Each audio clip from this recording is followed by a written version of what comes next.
저기요, 아저씨. 여기 바닥에 흙자국 좀 보세요. 청소 좀 똑바로 하세요. 외부 손님들 오시는데 이게 뭡니까? 저는 아버지에게 깍듯하게 존댓말을 썼습니다. 마치 생판 모르는 남을 대하듯, 아니, 저보다 신분이 낮은 하인을 대하듯 차가운 눈빛으로 쏘아붙였습니다.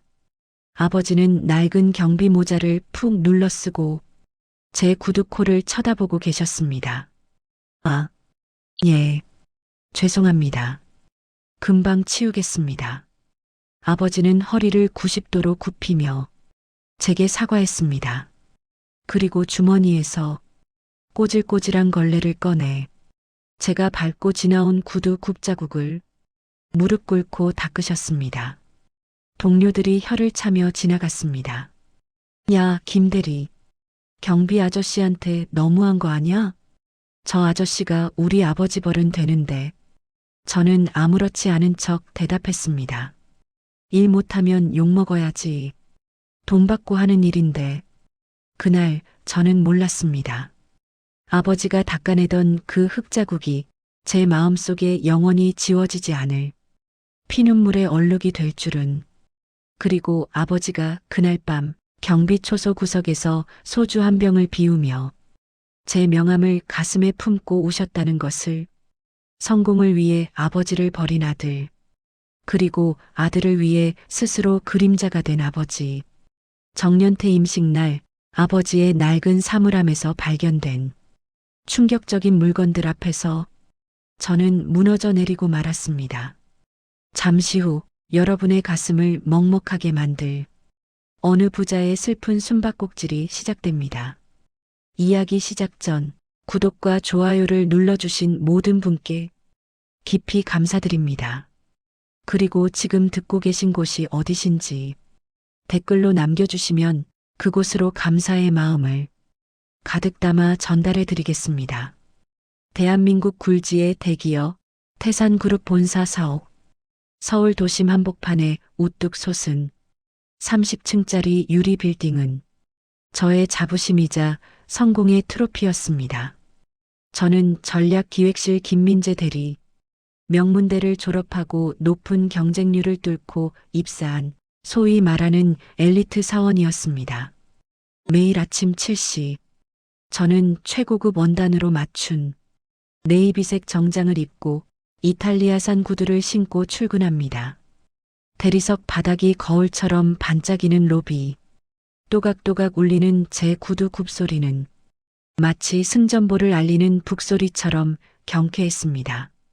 자동문이 열리고 시원한 에어컨 바람과 함께 고급스러운 커피 향기가 저를 반깁니다. 사원증을 목에 걸고 한 손에는 테이크아웃 커피를 들고 게이트를 통과할 때마다 저는 짜릿한 우월감을 느꼈습니다. 나는 선택받은 사람이다. 나는 이 화려한 세계의 주인이다. 하지만 그 완벽한 세계에도 오점은 있었습니다. 아니, 저만 아는 치명적인 균열이 있었습니다. 로비 한 구석 안내 데스크 옆에 서 있는 낡은 제복의 경비원, 허리에는 묵직한 무전기를 차고 한 손에는 경광봉을 든 채 출근하는 직원들에게 허리를 굽히는 남자, 희끗희끗한 머리카락, 햇볕에 그을려 검붉은 얼굴, 그리고 구두약으로 아무리 닦아도 가려지지 않는 낡은 안전화. 나의 아버지 김철수 씨였습니다. 아버지는 용역업체 소속의 비정규직 경비원이었습니다. 최저 시급을 받으며 하루 종일 서서 문을 열어주고 주차 관리를 하는 경비 아저씨. 그것이 제 아버지의 직함이었습니다. 제가 입사하던 날 아버지는 뛸 듯이 기뻐하셨습니다. 민재야, 장하다. 우리 아들 장해. 그 큰 회사에 들어가다니. 이제 우리 집안 폈다. 폈어. 아버지는 동네방네 전화를 돌리며 자랑을 하셨습니다. 하지만 저는 웃을 수가 없었습니다. 왜냐하면 아버지가 일하는 곳이 바로 제가 다닐 그 회사였으니까요.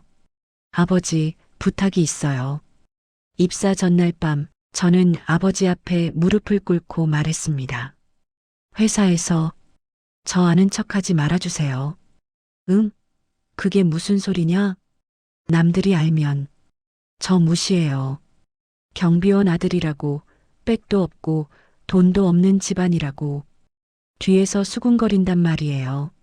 저 거기서 살아남으려면 아버지가 모른 척 해주셔야 해요. 아버지는 한참 동안 말이 없으셨습니다. 거칠어진 손으로 소주잔만 만지작거리셨습니다. 방 안을 채우던 낡은 선풍기 소리만이 윙윙거리고 돌아갔습니다. 그래, 알았다. 아버지의 목소리는 잠겨 있었습니다. 내가 생각이 짧았구나. 내 주제에 아들 앞길을 막으면 안 되지. 그렇고 말고. 걱정 마라. 내 회사에서는 입도 뻥긋 안 할게. 그냥 지나가는 게 보듯이 할 테니까 너는 네 할 일만 잘해라. 아버지는 씁쓸하게 웃으시며 제 어깨를 툭툭 치셨습니다. 그 손길이 그날따라 유난히 무겁게 느껴졌습니다. 그렇게 시작된 우리 부자의 잔인한 숨바꼭질. 저는 매일 아침 로비에서 아버지를 마주쳤습니다. 다른 직원들이 수고하십니다 하고 인사를 건넬 때 저는 고개를 빳빳이 들고 아버지를 투명 인간 취급하며 지나쳤습니다. 아버지는 제 눈을 피했습니다. 모자를 푹 눌러쓰고 바닥만 쳐다보며 기계적으로 인사했습니다. 안녕하십니까? 어서 오십시오. 그 목소리를 들을 때마다 심장이 쿵 하고 내려앉았지만 저는 애써 무시하고 엘리베이터에 탔습니다. 엘리베이터 문이 닫히고 나서야 거울 속에 비친 제 얼굴을 보며 긴 한숨을 내쉬었습니다. 잘했어. 이게 맞는 거야. 다 아버지를 위해서야. 내가 성공해야 아버지도 호강시켜드리지. 비겁한 자기 합리화. 그것이 제가 매일 아침 복용하는 씁쓸한 알약이었습니다. 점심시간이었습니다. 동료들과 구내식당으로 가던 길이었습니다. 로비 한가운데서 소란이 일어났습니다. 어떤 외부 방문객이 커피를 쏟은 모양이었습니다. 대리석 바닥에 갈색 액체가 흥건하게 퍼졌습니다. 이봐요. 여기 좀 닦아요. 직원이 소리치자 경비실에서 아버지가 허둥지둥 뛰어나왔습니다. 한 손에는 대걸레를, 한 손에는 양동이를 들고 아버지는 무릎을 꿇고 바닥을 닦기 시작했습니다. 그 굽은 등, 땀에 젖어 얼룩진 등판. 어우, 냄새. 무슨 냄새 안 나? 옆에 있던 여직원이 코를 쥐며 찡그렸습니다. 그러게. 쉰내 같은 게 나네. 아저씨 좀 씻고 다니시지. 우리 회사 이미지 망치게. 동료들이 수군거렸습니다. 제 얼굴이 화끈거렸습니다. 그 냄새. 저는 그 냄새를 너무나 잘 알고 있었습니다. 그것은 아버지의 냄새였습니다. 평생 공사판과 경비실을 전전하며 뼛속까지 베어버린 땀 냄새, 그리고 관절염 통증을 가리기 위해 덕지덕지 붙인 싸구려 파스 냄새. 어릴 적부터 저는 그 냄새가 싫었습니다. 아버지가 퇴근하고 들어오시면 방 안에 꽉 차는 그 퀴퀴한 냄새가 싫어서 저는 방문을 걸어 잠그고 공부했습니다. 아빠 냄새나. 저리 가. 제가 그렇게 소리칠 때마다 아버지는 머쓱하게 웃으며 베란다로 나가 담배를 태우셨습니다. 그런데 지금 회사 로비 한복판에서 그 냄새가 저를 공격하고 있었습니다. 마치 내가 아무리 비싼 향수를 뿌려도 너의 뿌리는 이 냄새야라고 비웃는 것 같았습니다. 저는 저도 모르게 동료들의 말에 맞장구를 쳤습니다. 그러게 말입니다. 용역업체 교육이 엉망이네요.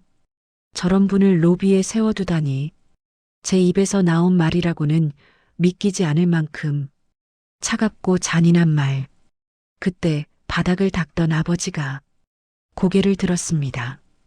그리고 저와 눈이 마주쳤습니다. 아버지는 제 말을 들으셨을 겁니다. 하지만 아버지는 아무 말도 하지 않았습니다.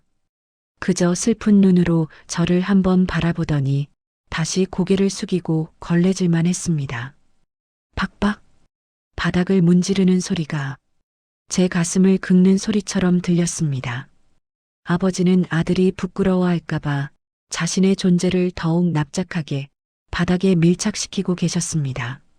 저는 도망치듯 그 자리를 벗어났습니다.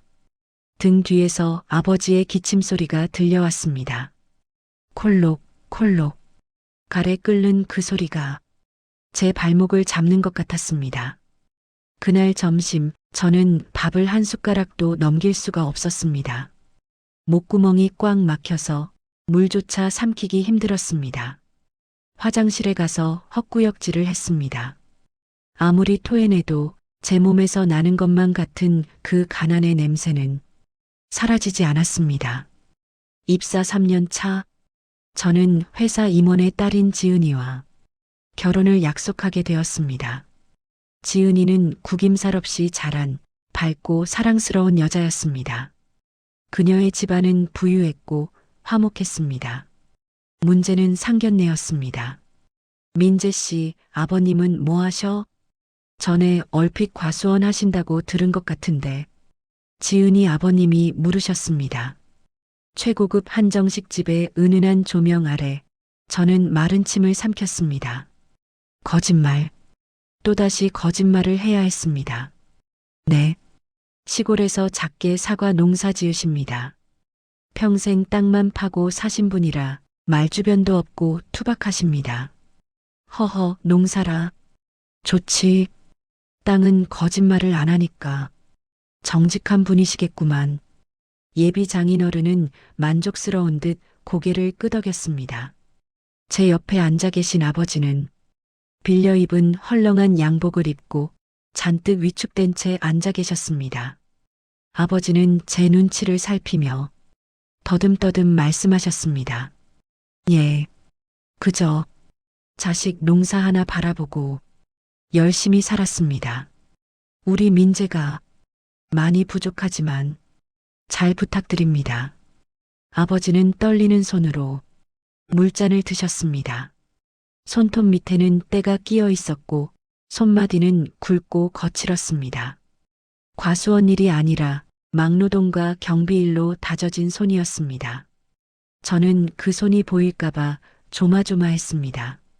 지은이네 식구들이 눈치챌까봐, 아버지가 실수라도 할까봐 식사 내내 가시방석에 앉은 기분이었습니다. 사돈 어른, 넥타이가 참 멋지시네요.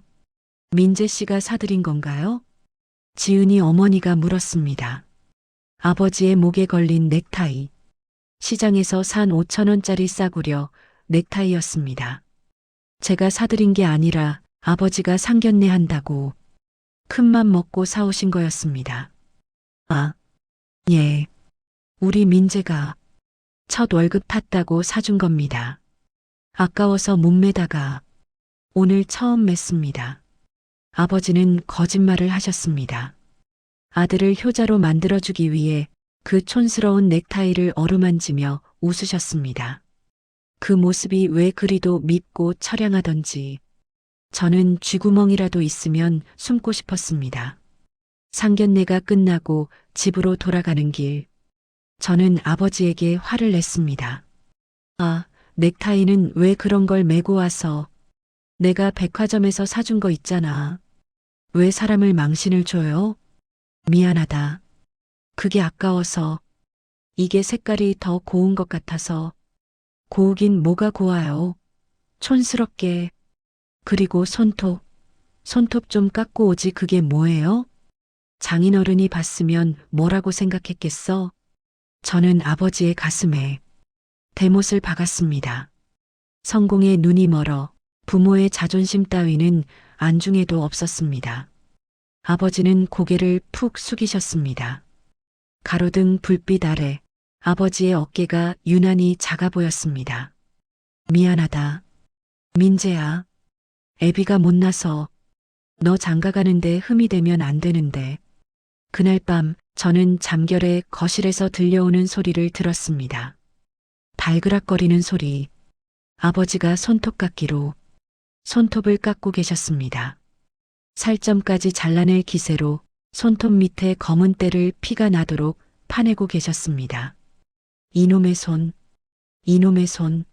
아버지는 자신의 손을 때리며 울먹이고 계셨습니다. 저는 방문을 열지 못했습니다. 이불을 머리끝까지 뒤집어 쓰고 도망쳤습니다. 그 죄책감을 마주할 용기가 없어서 입사 후 첫 겨울이었습니다. 회사 로비는 대리석 바닥이라 겨울이면 냉기가 올라와 발이 시렸습니다. 저는 따뜻한 사무실에 앉아 온풍기 바람을 쐬며 일했지만 아버지는 하루 종일 그 찬 바닥에 서서 문틈으로 들어오는 칼바람을 맞아야 했습니다. 어느 날 점심시간 구내식당 메뉴가 마음에 들지 않아 혼자 회사 근처 맛집을 찾아가던 길이었습니다. 엘리베이터가 점검 중이라 비상계단으로 내려가고 있었습니다. 3층과 2층 사이 후미진 계단 참에서 익숙한 등판이 보였습니다. 아버지였습니다. 아버지는 차가운 시멘트 바닥에 신문지 한 장을 깔고 쪼그리고 앉아 계셨습니다. 무릎 위에는 보온 도시락 통 하나가 놓여 있었습니다. 직원들 눈에 띌까봐, 혹시라도 아들인 저와 마주칠까봐 따뜻한 휴게실도 마다하고 이 춥고 먼지 나는 계단 구석으로 숨어드신 겁니다. 아버지는 밥 한 숟가락을 떠서 국물도 없이 꾸역꾸역 넘기고 계셨습니다. 목이 메는지 가슴을 툭툭 치시며 반찬이라곤 시퍼런 김치 조각과 멸치 몇 마리가 전부였습니다. 그때 위층에서 직원들이 내려오는 소리가 들렸습니다. 하이힐 소리와 왁자지껄한 웃음소리. 아버지는 화들짝 놀라며 먹던 도시락 뚜껑을 허겁지겁 덮었습니다. 그리고 씹던 밥을 삼키지도 못한 채 입안에 문채로 일어나 벽 쪽으로 몸을 돌렸습니다. 마치 죄인처럼, 들키면 안 되는 범죄자처럼 직원들이 지나가며 수군거렸습니다. 어머, 여기서 밥 먹나 봐. 아, 냄새. 음식 냄새 나잖아. 휴게실 놔두고 왜 여기서 청승이야? 그들의 경멸 어린 시선이 아버지의 굽은 등 뒤로 꽂혔습니다. 저는 그 위층 계단에 숨어서 그 모든 광경을 지켜보고 있었습니다. 당장 내려가서 우리 아버지한테 무슨 말버릇이야? 라고 소리쳐야 했습니다. 아니, 적어도 아버지 손을 잡고 아버지, 여기서 이러지 말고 나가서 사드세요라고 말했어야 했습니다. 하지만 저는 숨을 죽였습니다. 발자국 소리조차 내지 않으려고 구두 뒤축을 들고 도둑고양이처럼 다시 위층으로 도망쳤습니다. 혹시라도 아버지가 저를 보고 반가워할까봐, 직원들이 우리 사이를 눈치챌까봐 도망치는 제 등 뒤로 아버지가 목에 걸린 밥을 억지로 삼키는 컥, 컥 하는 소리가 들려왔습니다. 그날 저는 고급 일식집에서 2만 원짜리 정식을 먹었습니다. 부드러운 초밥이 입안에서 살살 녹았지만 목구멍으로 넘어가는 느낌은 모래알을 삼키는 것 같았습니다. 내 배를 채우는 이 밥알 하나하나가 아버지의 비참함과 맞바꾼 것이라는 생각이 저를 괴롭혔습니다. 하지만 저는 그 죄책감마저도 성공을 위한 걸음이라고 합리화했습니다. 조금만 참자. 내가 임원만 되면 그때는 아버지도 떳떳하게 모실 수 있어. 지금은 아니야. 지금은 때가 아니야. 그때라는 것이 영영 오지 않을 수도 있다는 것을 그때는 몰랐습니다. 입사 5년 차, 저는 대리로 승진했고 사내에서 능력을 인정받아 표창장을 받게 되었습니다. 창립 기념식 날, 대강당 단상에 올라가 사장님께 상패와 꽃다발을 받았습니다. 전 직원이 박수를 쳤고 카메라 플래시가 터졌습니다. 제 인생에서 가장 빛나는 순간이었습니다. 단상에서 내려와 자리에 앉으려는데 강당 맨 뒤쪽 출입문 틈새로 낯익은 얼굴이 보였습니다. 아버지였습니다. 아버지는 근무 시간인데도 몰래 강당까지 올라와 문틈으로 아들이 상 받는 모습을 지켜보고 계셨습니다. 경비 모자를 벗어 가슴에 안고 까치발을 든 채 목을 길게 빼고 보고 계셨습니다. 아버지의 눈가는 물기로 반짝이고 있었습니다. 입은 해벌쭉 벌어져서 누가 봐도 저 사람이 내 아들이다라고 소리치고 싶은 표정이었습니다. 하지만 저는 아버지를 보고 못 본 척했습니다.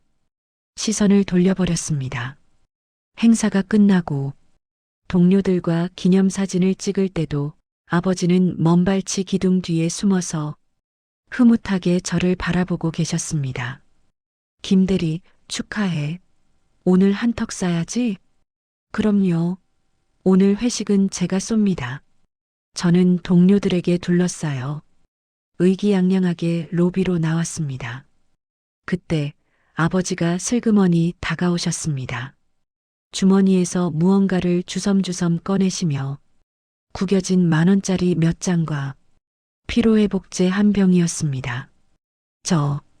김대리님, 축하합니다.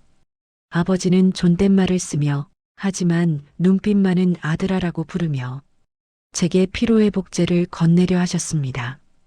동료들이 의아한 듯 쳐다봤습니다. 경비 아저씨가 김 대리한테 웬 선물? 순간 저는 당황했습니다. 여기서 받으면 의심을 살 것 같았습니다. 됐습니다. 마음만 받을게요. 일 보세요. 저는 아버지의 손을 차갑게 밀어냈습니다.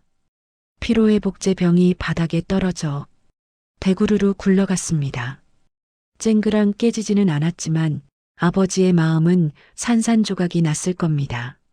아버지는 허둥지둥 병을 줍더니 얼굴이 빨개져서 고개를 숙였습니다. 예. 죄송합니다. 주제넘게 아버지는 도망치듯 경비실로 뛰어가셨습니다. 뒷모습이 너무나 작고 초라해 보였습니다. 그날 밤 저는 술에 취해 집에 들어와 받아온 꽃다발과 상패를 거실에 던져두었습니다.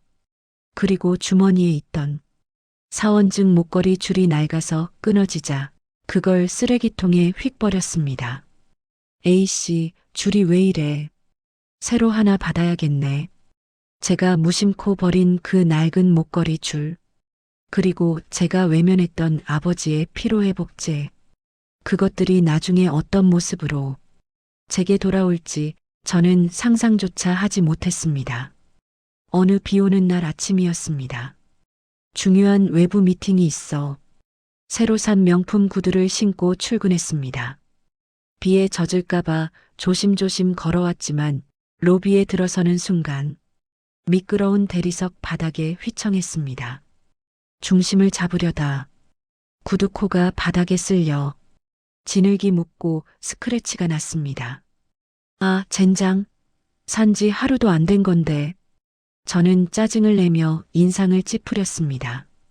그때 경비실에서 아버지가 나오셨습니다. 김 대리님, 괜찮으십니까? 네. 근데 구두가 엉망이 됐네요. 미팅 가야 하는데. 저는 아버지에게 들으라는 듯 투덜거렸습니다. 그러자 아버지가 갑자기 무릎을 꿇으셨습니다. 잠깐만 계셔 보십시오. 제가 닦아드리겠습니다. 아버지는 주머니에서 손수건을 꺼내 제 구두를 닦기 시작했습니다. 자신의 얼굴을 닦던 그 손수건으로 제 구두에 묻은 진흙을 정성스럽게 닦아내셨습니다. 이러지 마세요. 옷 버려요. 제가 말렸지만 아버지는 멈추지 않았습니다. 아닙니다. 외부 손님 만나러 가시는데 단정해야지요. 금방 됩니다. 아버지는 바닥에 엎드리다시피 해서 제 구두를 닦았습니다. 지나가는 직원들이 힐끔거렸습니다. 와, 김대리 대단하네. 경비 아저씨가 구두까지 닦아주고 완전 황제네 황제. 동료들의 농담 섞인 비아냥이 들려왔습니다. 제 얼굴이 화끈거렸습니다. 고마움보다는 창피함이 앞섰습니다. 그만하세요. 됐어요. 저는 신경질적으로 발을 뺐습니다. 아버지의 손이 허공에서 멈췄습니다. 사람들이 보잖아요. 제가 알아서 할 테니까 저리 가세요 좀. 저는 아버지를 밀치듯 뿌리치고 엘리베이터 쪽으로 걸어갔습니다. 뒤돌아보지 않았지만 알 수 있었습니다. 아버지가 그 자리에 멍하니 무릎 꿇고 앉아 제 뒷모습을 보고 계셨을 거라는 걸. 그날 저녁 퇴근길 경비실 앞을 지나는데 아버지가 보이지 않았습니다. 대신 책상 위에 구두약과 구두솔이 놓여 있었습니다. 그리고 그 옆에 작은 쪽지가 있었습니다. 김 대리님 구두 굽이 많이 닳았던데 이걸로 닦으면 광이 잘 날 겁니다. 미끄러지지 않게 조심하십시오. 아버지는 제가 화를 내고 간 뒤에도 제 구두 굽 닳은 것을 걱정해서 자신의 구두약을 꺼내 놓으셨던 겁니다. 저는 그 쪽지를 구겨서 주머니에 넣었습니다. 가슴이 답답하고 먹먹해서 숨을 쉴 수가 없었습니다. 아버지, 왜 이렇게까지 하세요? 왜 자존심도 없어요? 아들한테 무시당하고 사람들한테 손가락질 받으면서 왜 그렇게까지 저를 챙기세요? 차라리 화를 내시지. 내가 네 애비다. 라고 소리라도 치시지. 아버지의 침묵이, 아버지의 그 비굴하리만큼 낮은 자세가 저를 더 비참하게 만들었습니다. 그해 겨울 아버지는 정년퇴임을 맞이하셨습니다. 용역업체 소속이라 퇴임식이랄 것도 없었습니다. 그저 마지막 근무를 마치고 유니폼을 반납하면 끝인 쓸쓸한 은퇴였습니다. 아버지, 그동안 고생하셨어요. 이제 집에서 편히 쉬세요. 제가 용돈 넉넉히 드릴게요. 저는 아버지에게 의무적인 인사를 건넸습니다. 속으로는 안도했습니다. 이제 회사에서 아버지를 마주칠 일도 동료들에게 들킬까봐 조마조마할 일도 없겠구나. 그래. 고맙다. 우리 아들 회사 다니는 거 보는 낙으로 살았는데 이제 그것도 못하겠네. 아버지는 섭섭한 듯 말씀하셨지만 저는 애써 외면했습니다. 마지막 근무날 아침 아버지는 여느 때보다 더 일찍 나오셔서 로비 바닥을 닦고 계셨습니다. 광이 나도록 파리가 낙상할 정도로 반들반들하게. 제가 출근하자 아버지는 저를 보며 환하게 웃으셨습니다. 그리고 거수 경례를 하셨습니다. 김 대리님, 좋은 아침입니다. 오늘도 파이팅 하십시오. 평소보다 더 크고 씩씩한 목소리. 그것이 아버지 나름이 마지막 인사라는 것을 알았습니다. 저는 가볍게 목례만 하고 지나쳤습니다. 그게 아버지와의 마지막 눈맞춤이 될 줄은 꿈에도 모른 채. 그날 오후였습니다. 회의 중에 갑자기 밖이 소란스러워졌습니다. 야, 1층 로비에서 경비 아저씨 쓰러지셨대. 심장마비라나 봐. 구급차 오고 난리 났어. 심장이 덜컥 내려앉았습니다. 저는 회의실을 박차고 뛰쳐나갔습니다. 엘리베이터를 기다릴 새도 없이 비상계단을 미친 듯이 뛰어내려갔습니다. 로비에는 사람들이 웅성거리고 있었고 그 한가운데 아버지가 누워 계셨습니다. 구급대원들이 심폐소생술을 하고 있었습니다. 아버지, 아버지. 저는 체면이고 뭐고 다 잊고 아버지에게 달려갔습니다. 아버지의 얼굴은 흑빛으로 변해 있었고 입가에는 거품이 물려 있었습니다. 비키세요. 보호자입니까? 네, 제가 아들입니다. 우리 아버지 살려주세요. 제가 소리치자 주변에 있던 직원들이 놀라서 저를 쳐다봤습니다. 뭐야? 김대리 아버지가 경비 아저씨였어? 말도 안 돼. 진짜야? 수군거리는 소리가 들렸지만 상관없었습니다. 지금 중요한 건 아버지였습니다. 하지만 아버지는 끝내 눈을 뜨지 못하셨습니다. 마지막까지 아들이 일하는 회사 바닥을 닦다가 그 차가운 대리석 위에서 홀로 숨을 거두셨습니다.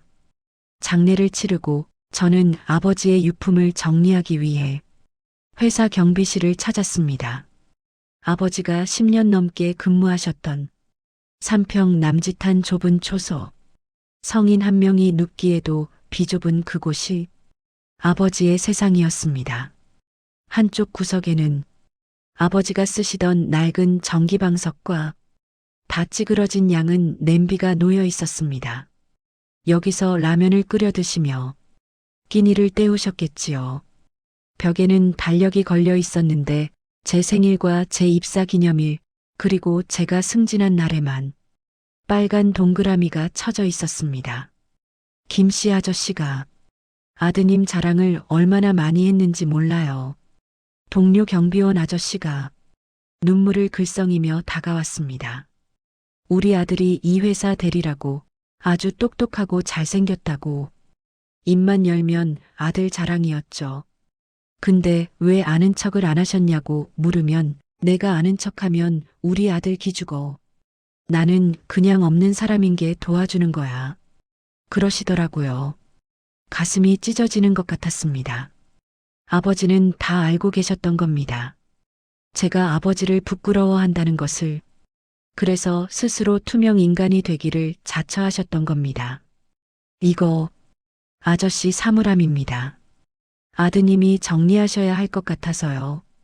경비원 아저씨가 열어준 철제 사물함 안에는 아버지가 평생 입으셨던 낡은 경비복과 안전화가 가지런히 놓여 있었습니다. 그리고 그 안쪽 깊숙한 곳에 검은 비닐봉지에 쌓인 작은 상자 하나가 있었습니다. 상자를 열자 퀴퀴한 냄새와 함께 잡동사니들이 쏟아져 나왔습니다. 그것들을 하나하나 살펴보던 저는 그 자리에 주저앉아 입을 틀어막고 오열하고 말았습니다. 상자 안에는 제가 버렸던 물건들이 들어 있었습니다. 5년 전 제가 입사하고 처음 받은 명함, 디자인이 마음에 안 든다며 구겨서 휴지통에 버렸던 그 명함이 빳빳하게 다림질되어 코팅까지 된 채로 들어 있었습니다. 그리고 제가 낡았다고 버렸던 사원증 목걸이 줄, 때가 타서 꼬질꼬질한 그 파란색 줄이 소중하게 돌돌 말려 있었습니다. 아버지는 제가 버린 쓰레기통을 뒤지셨던 겁니다. 아들이 쓰던 물건이라고, 아들의 땀이 묻은 물건이라고 남들이 더럽다고 버리는 쓰레기를 주워다가 보물처럼 간직하고 계셨던 겁니다. 신문 스크랩북에는 제 이름이 아주 작게라도 나온 사내보 기사나 회사 관련 뉴스들이 빠짐없이 오려져 붙어 있었습니다. 글자도 잘 못 읽으시는 아버지가 돋보기를 쓰고 신문을 샅샅이 뒤지며 김민재라는 이름 세 글자를 찾았을 모습을 상상하니 미칠 것만 같았습니다. 그리고 맨 밑바닥에는 꼬깃꼬깃한 편지 한 통이 있었습니다. 퇴임식 날 저에게 주려고 쓰신 것 같았습니다. 사랑하는 내 아들 민재야. 애비가 못나서 미안하다. 번듯한 직장도 못 다니고 너한테 물려줄 재산도 없어서 미안하다. 그래도 애비는 행복했다. 매일 아침 내가 출근하는 모습 볼 수 있어서, 내가 밥 먹으러 가는 모습 볼 수 있어서 그걸로 좋겠다. 혹시라도 회사 사람들이 나 때문에 너 무시할까봐, 애비가 냄새나서 너한테 피해갈까봐 늘 조심한다고 했는데 내 마음에 짐이 되지는 않았는지 모르겠다. 이제 애비는 물러난다. 더 이상 숨지 않아도 되니까 우리 아들 마음 편하게 일해라. 어디서든 기죽지 말고 어깨 펴고 살아라. 너는 내 자랑이고 내 인생의 전부다. 사랑한다, 아들아. 편지지는 눈물 자국으로 쭈글쭈글하게 울어 있었습니다. 아버지, 으아앙. 저는 좁은 경비실 바닥을 구르며 짐승처럼 울부짖었습니다. 냄새난다고 피했던 아버지, 창피하다고 숨겼던 아버지, 그 아버지가 나를 위해 쓰레기통을 뒤지고 찬 바닥에서 밥을 먹으며 내 그림자가 되어주셨는데 나는 고작 내 체면 하나 세우겠다고 아버지 가슴에 대못을 박았습니다. 잘못했어요. 제가 죽일 놈이에요. 아버지, 제발 한 번만 일어나 봐요. 제가 업어드릴게요. 회사 사람들 앞에서 우리 아버지라고 자랑할게요. 제발. 아무리 불러도 대답은 없었습니다. 아버지의 낡은 경비복에서 나는 그 비릿하고 퀴퀴한 땀 냄새만이 저를 안아주듯 감싸고 있었습니다. 아버지의 49제 날, 저는 회사를 그만두었습니다. 아버지가 목숨 바쳐 지켜준 직장이었지만 그곳에 있을 때마다 아버지의 환영이 보여 견딜 수가 없었습니다. 대신 저는 아버지가 평생 꿈꾸셨던 작은 과수원을 샀습니다. 시골에 내려가 사과나무를 심었습니다. 상견례 때 거짓말했던 과수원 하는 아버지를 이제야 진짜로 만들어드린 것입니다. 과수원 한가운데 양지 바른 곳에 아버지를 모셨습니다. 아버지, 보세요. 사과꽃이 활짝 폈어요.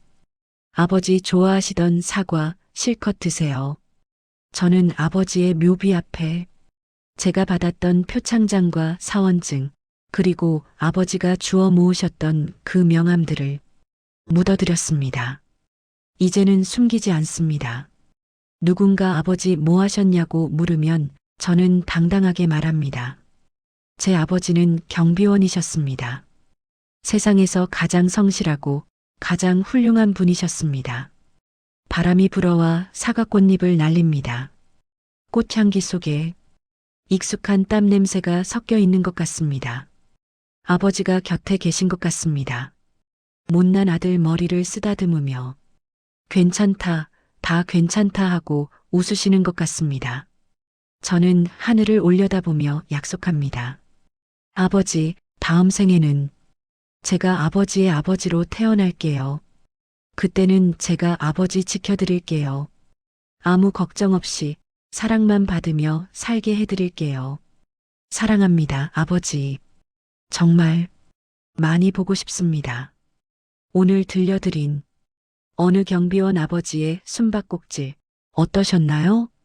자식의 그림자가 되기를 자처하며 평생을 묵묵히 희생하신 아버지의 사랑이 가슴 시리게 다가옵니다. 우리가 당연하게 누리는 이 모든 것들이 사실은 부모님의 피와 땀으로 만들어진 그늘이라는 것을 잊지 말아야겠습니다. 지금 계신 곳에서 부모님께 따뜻한 전화 한 통 드려보는 건 어떨까요? 식사하셨어요? 사랑해요. 그 짧은 한마디가 부모님께는 세상 가장 큰 선물이 될 테니까요. 오늘 이 이야기가 여러분의 마음에 작은 울림을 주었다면 구독과 좋아요로 함께 해주세요. 여러분의 따뜻한 관심은 세상의 아름다운 이야기를 전하는데 큰 힘이 됩니다. 감사합니다.